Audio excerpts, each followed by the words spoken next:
Occasion ఏదైనా location ఎక్కడైనా తెలుగువారి వేడుక అంటే ఆలివ్ మిఠాయి ఉండాల్సిందే. మురళి, నీ దేవుడు వచ్చాడులే మురళి. ఓసారి చూడు మురళి. నువ్వు ప్రాణం కన్నా ఎక్కువగా అభిమానించిన నీ దేవుడు పవన్ కళ్యాణ్ నీ కోసం వచ్చాడు. నిన్ను చూడ్డానికి వచ్చాడు. ఒక్కసారి కూర్చొని మాట్లాడు మురళి. పాక్ ఉగ్రవాదుల దాడుల్లో వీరమరణం పొందిన వీర జవాన్ మురళీ నాయక్ తండ్రి కన్నీటి గాథిది.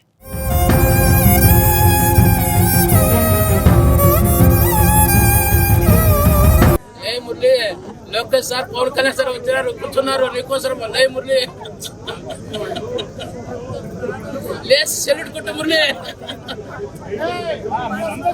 నాయకులందరూ పిలుచుకుంటే నీవు లేదు నువ్వు లేస్తాడు మురళి మురళి ఒకసారి లేచుకుంది నిలబడి మురళి ఒకసారి చూడు మురళి లోకేష్ సార్ పవన్ కళ్యాణ్ సార్ చూడు మురళి.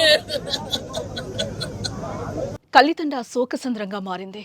అగ్నివీర మురళీ నాయక్ అంత్యక్రియలతో యావత్తు భారతావని కల్లితండ వైపు చూసింది.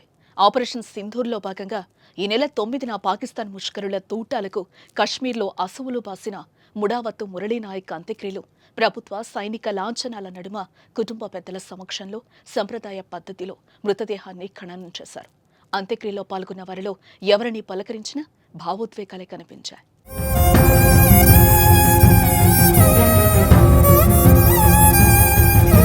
మరోపక్క వీర జవాన్ కడసారి చూపు కోసం ఏపీ మంత్రులు కదిలొచ్చారు.